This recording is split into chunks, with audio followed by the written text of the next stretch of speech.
Hi, Nathaniel Gavronsky here, and I'm on the Capitol steps here in Des Moines, Iowa, and I want to talk to you a little bit about the eventful day that took place here. Vice President Mike Pence is in town, and he met with Governor Reynolds along with Senator Joni Ernst about the damages that took place from the storm that affected a great chunk of the Midwest, but predominantly the state of Iowa, especially those middle counties from Des Moines eastward along I-80. And he wanted to let everyone know that not only did he, the Vice President, stand with the people of Iowa, but Donald Trump, the President of the United States, stood shoulder to shoulder with the people of Iowa as we recover from this natural disaster. What happened in Iowa is not a common phenomenon, and it took down a large chunk of Iowa's entire crops for this season. And Iowans have been busy not only trying to salvage what crops they have left, but it's their storage bins, their barns, their buildings, their houses. Many cars were devastated. This was a horrible storm that affected the people of Iowa, but our resilience is shining through. And as Governor Reynolds talked about her touring of the state, how people were welcoming her with open arms, and how people have they've lost almost everything. Their grain bins, their storage, their some of their machinery, their houses are damaged, and they were still willing to bust out the barbecue and share with what they had with the governor, who they have so much respect for. And she's been out there early morning until late at night, meeting with people, trying to find out just what needs to be done, where the help needs to go. She is working tirelessly to help the people of Iowa, and that's something that we should all be very, very proud of. This state is coming together in times of difficulty that no other state can really brag about. We live in such a lucky place to have such a wonderful, caring governor, to have such wonderful members of our federal delegation, both Republican and Democrat, for the most part, and to have a great legislature here in Des Moines to make sure that Iowa really does serve as an example for the rest of the country on what everyone else could be like.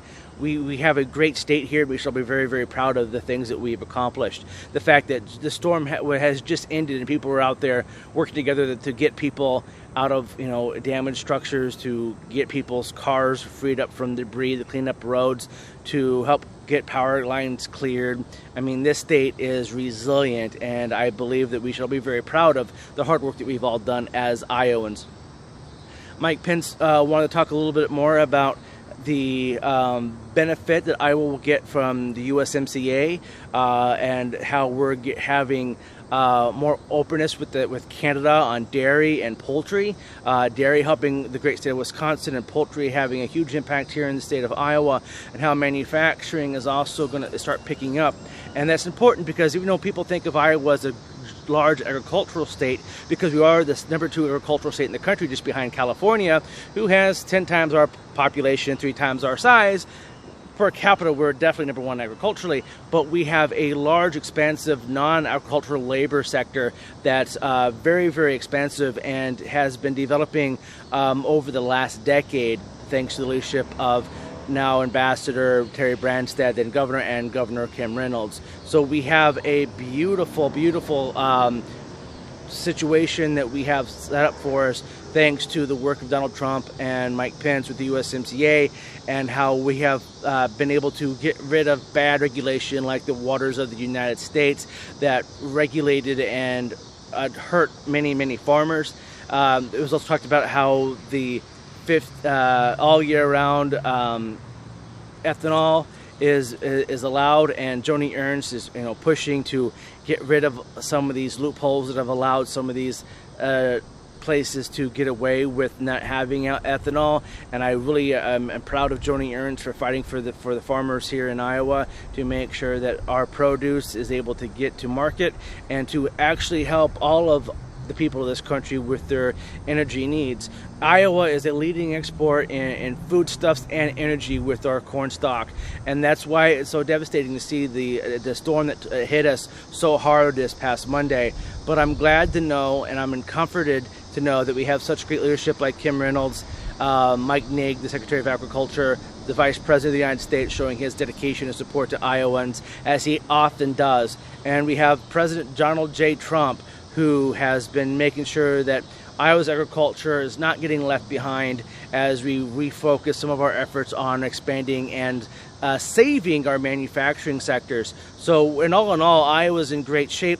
We are the most resilient state in the union. We're the best state in the union, and we all of us have the ability to pat ourselves on the back for that recognition. And I mean, to be honest, the vice president comes to Iowa a lot because he feels home here. He knows that Iowa is full of good people who care about their neighbors and want to see their neighbors succeed. There's no bias in the hearts of Iowans. We want to see our fellow man be successful. We want to see our fellow man be able to have the successes and the comforts that we all have. And so it's our neighbors, it's our sisters, our mothers, our daughters, our sons, our brothers, our cousins, everyone. We're all in this together, and the great state of Iowa has been phenomenal at being such a bastion of what I would call that shining hill, city on the hill that the U.S. was once looked at. I think Iowa represents that for the United States as a whole, and I want to keep that trend going. I also want to say that former Congressman David Young gave probably one of the best speeches as he encouraged people to help get out there and work with people, and that capitalism is one of the best ways to secure the security of everyone and the financial security of everyone, and to help everyone escape poverty, and that capitalism is the best answer. David Young is always a great speaker. If you haven't had a chance to listen to him speak, I really recommend you trying to get to one of his events. He's very, very caring. He always wants to make sure that everyone got heard, that everyone's able to participate. He's a phenomenal guy, and everyone should be excited. Regardless if you're Republican or Democrat, David Young is just one of the most amazing people you will ever meet.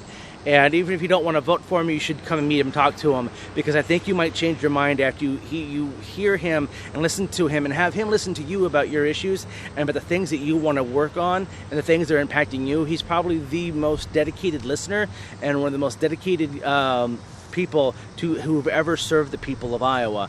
And so I'm always going to throw my support behind David Young because I know his dedication and how much he cares for everyone in Iowa.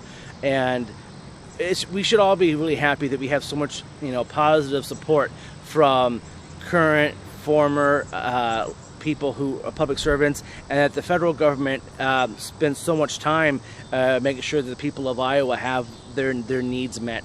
And we really need to take pride in how much pride the rest of the country has in us. So this is Nathaniel Gavronsky from the State Capitol building here in Des Moines, Iowa, wishing everyone to have a wonderful evening. The Vice President has been a true joy to have here in Iowa. I'm glad that we get to host him so often. I look forward to having other members of the federal government come in and talk to us and hear what Iowans have to say. It's a true blessing. And I wish everyone to stay healthy, stay wealthy, stay wise, and as always, stay classy, Iowa.